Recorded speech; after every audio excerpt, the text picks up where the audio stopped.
Welcome to Season 6 of the Self-Care 101 podcast, hosted by life coach Puja K McClymont.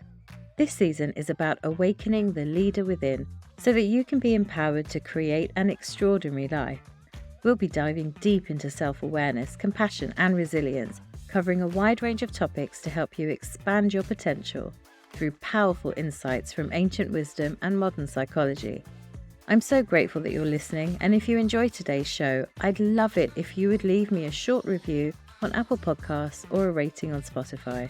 It really helps the show get discovered by others and helps me know that you like it too. Thank you so much for listening today. Now let's get to it. Hello, it's Season 6, Episode 5. Before we jump in, I want to say a huge heartfelt thank you to the lovely listeners who've left reviews and ratings recently. I am so grateful. It helps so much. Thank you. What does it mean to awaken the leader within and transform your life? Well, I'm defining it as a journey to awaken your deepest desires so that you can lead your life by aligning your actions to your truest values. It's about redefining success, fulfilment, and purpose. It's also about awakening from the slumber of consciousness where we think we're making decisions and choices based on what we believe we want, but actually, we're making them based on conditioning.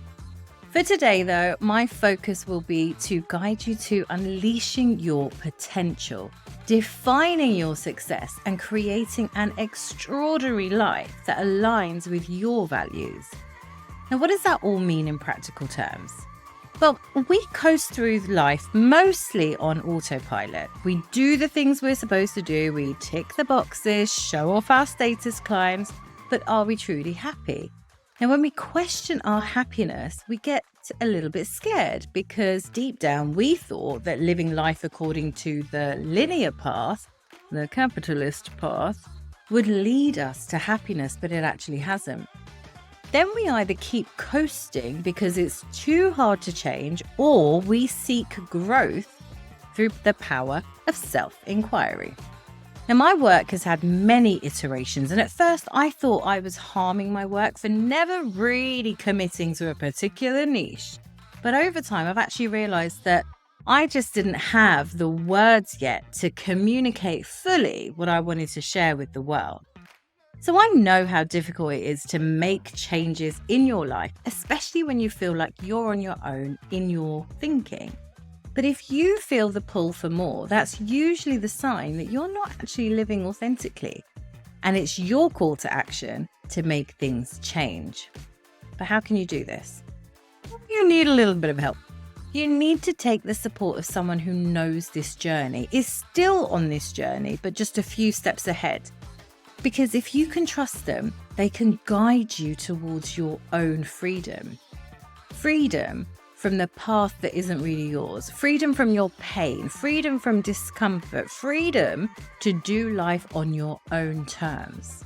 The power to lead your life on your own terms does reside within you. And I hope that this journey can be the catalyst for your transformative awakening. When I was told by the sonographer that my second baby was struggling to grow and that she was to be delivered ASAP, I first burst into tears. And I allowed all of my fears to run through me. Then, once I'd composed myself, I stepped outside to breathe through the pain, and I took a few deep breaths. I looked to the sky and I said to myself, here we go again. You can do this. All will be well.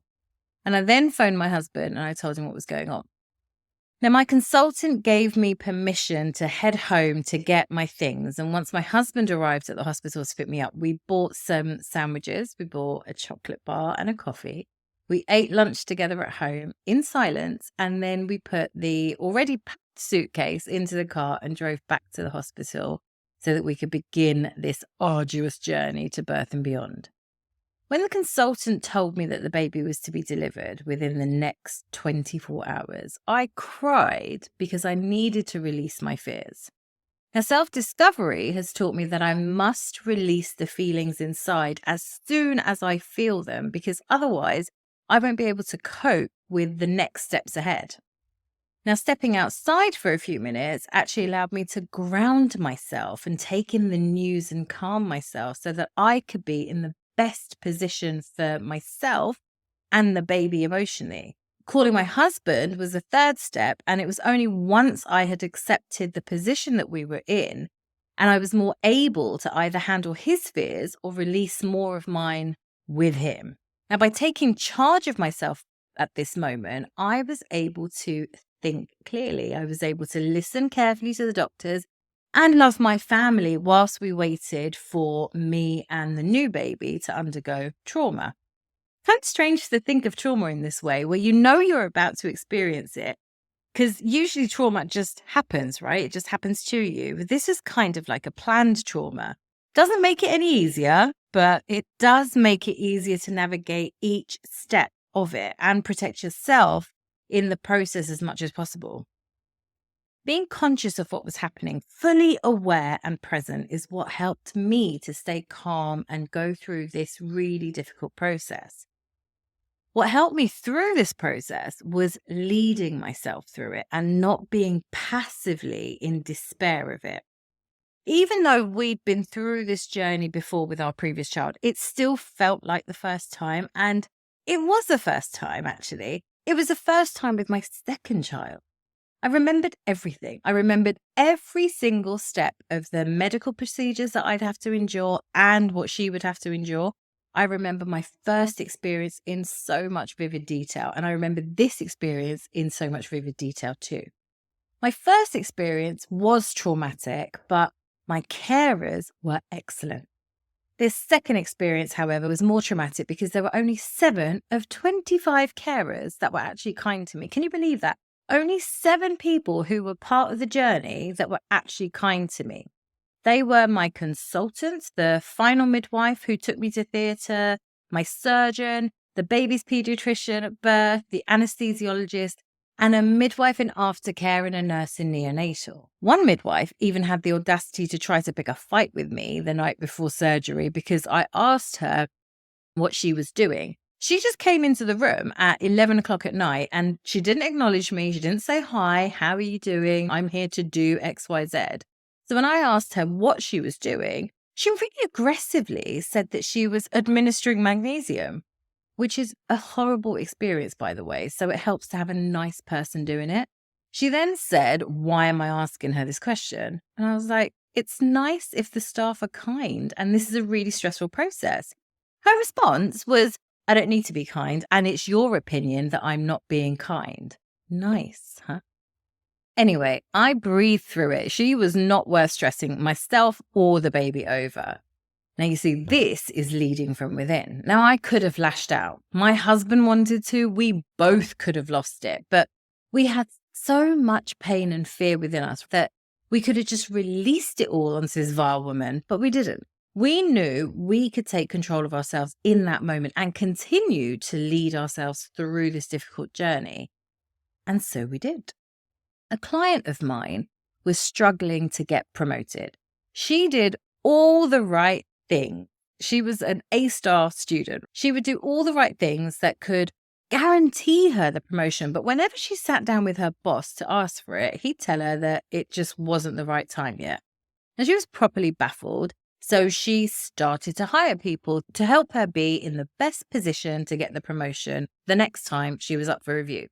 She hired an executive coach, a career coach, and even a spiritual coach. She was ready to take on this VP role and she was willing to do whatever it took to achieve it. So the next review, she asked her boss again. And once again, he said, "Now's not the time." Now, I met Jenny at a friend's birthday drink, so I didn't know her. She was a friend of a friend. But someone told her that I was a life coach. And a few minutes later, she pretty much pounced on me to tell me her life story. Now, I listened as she told me about the experience that she was going through with work. And she told me all the work that she had done with her coaches, mentors, and advisors. So I thought, oh, she knows what she's doing. She told me that she'd applied everything that they worked on together. And still, her boss said that she wasn't ready. Now, I knew she was fishing for some free advice. So I just offered her this. I asked her why she wanted the promotion. Now, she was stumped. I was stumped. I genuinely thought that she knew the answer, and I was then going to help her see why her boss might think that she's not ready yet. But after a few moments of silence, she kind of fumbled and she said, I deserve it. I've been at this company for over 5 years. I've worked my arse off. I do a great job. And it's only right that I get this obvious next step as a promotion. Now, before I engage in a deep coaching conversation with anyone, even at a party, I always ask permission. So I said, would you like an honest response to your answer? Would you like a professional response? And she said, yes. I knew that she wanted to know. So I simply said, to be a leader, you need to add the word we. Now, no one achieves huge success on their own, and she was managing a team of over 50 people globally. So I then asked her if her team were happy. She thought they were, but she couldn't say for sure, especially for every single person. I then asked her what will happen to your life when you become VP. She said that she'd know that she was successful and capable of being a senior leader. So again, she kind of missed saying anything about the opportunity to have an impact. So I simply offered her a private conversation to help her get the promotion, and she agreed.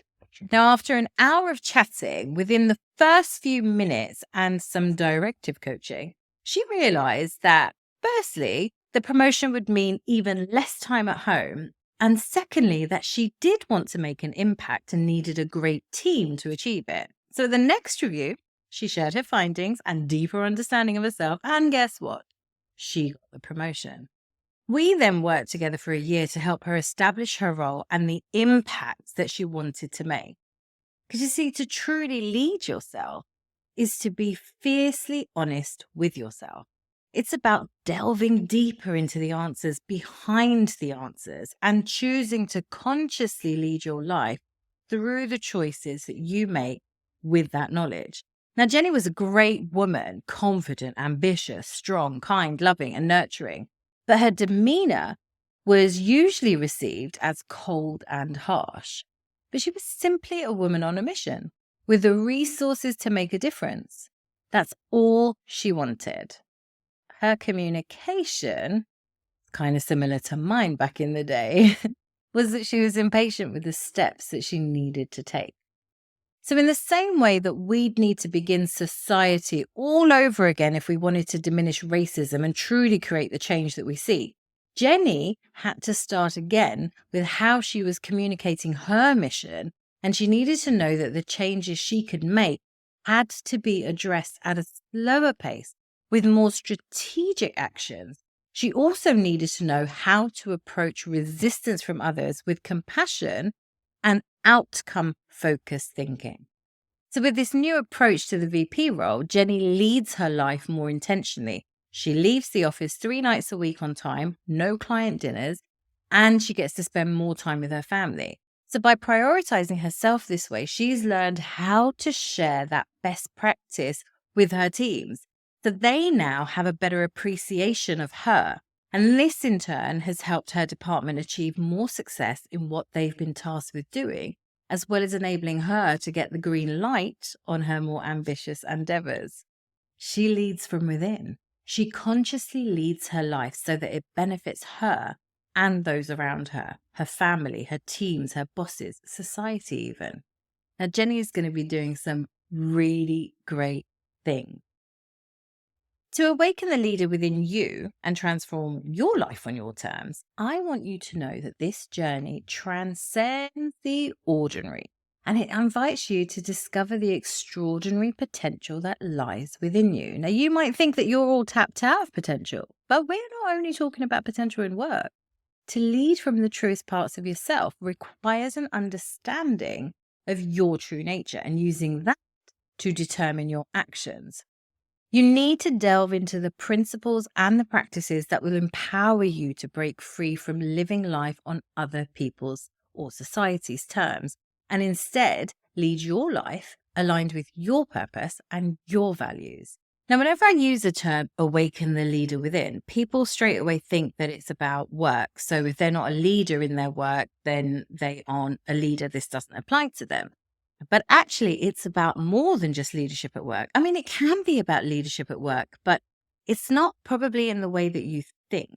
So here's a quick example.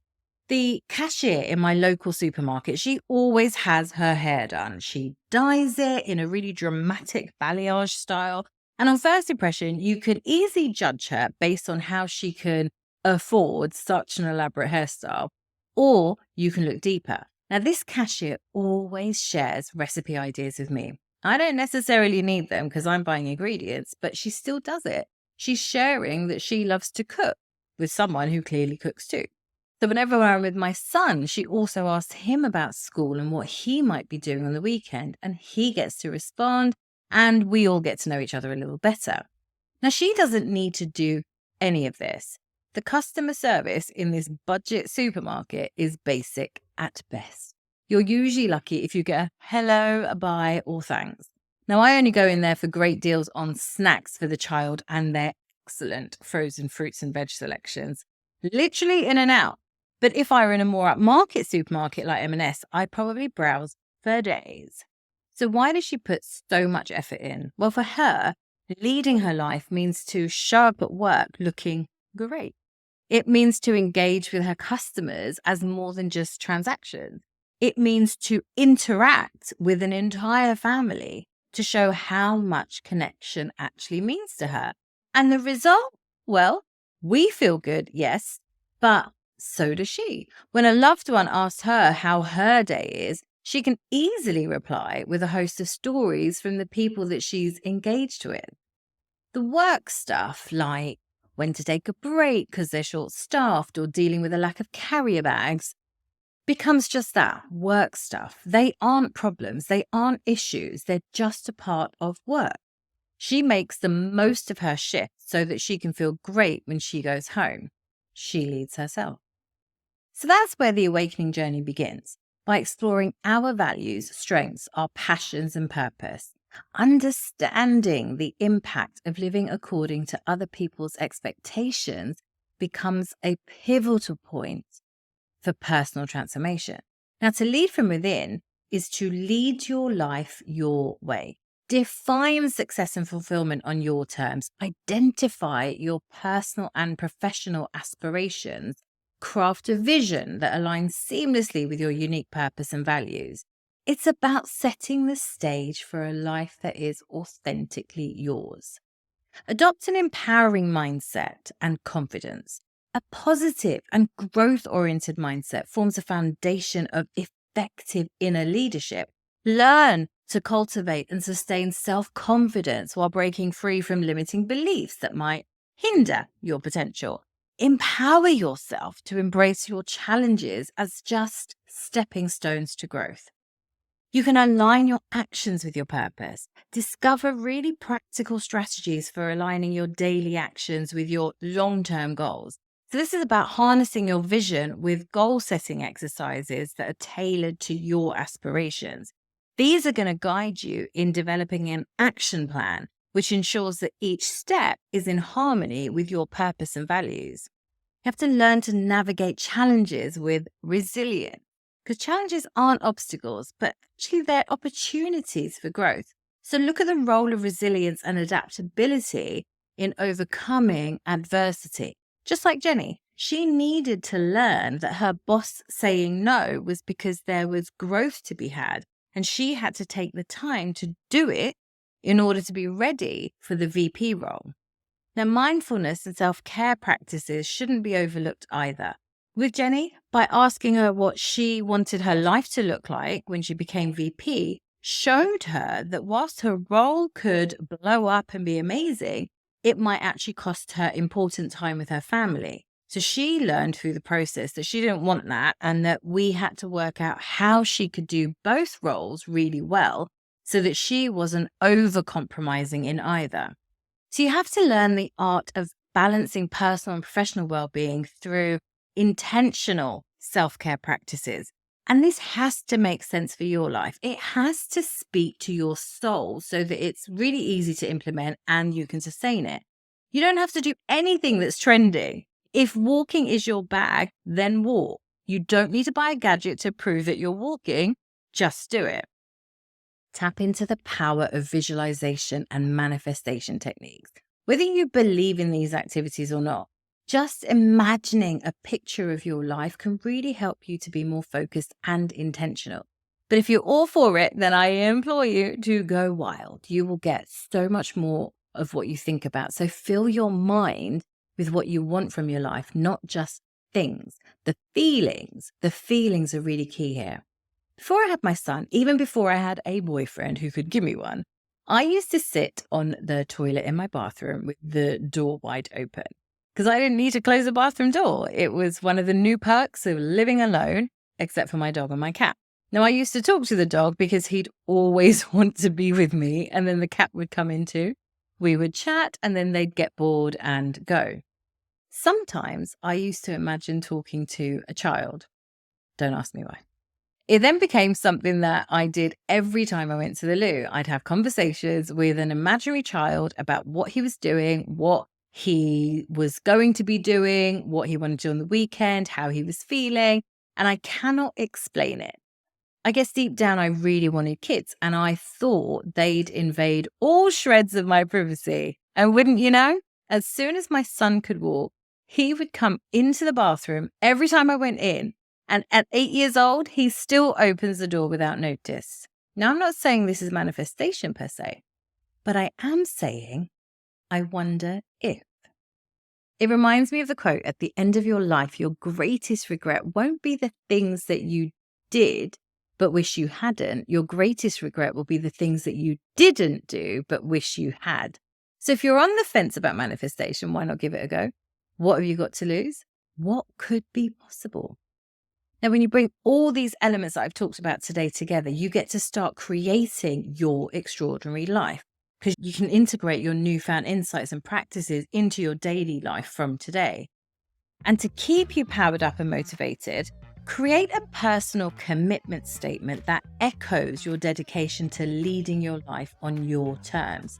Put everything in there, from how you want to show up in work with your health, your different relationships, how you're going to holiday, how you want to have fun, what makes you laugh, and read it to yourself every single morning.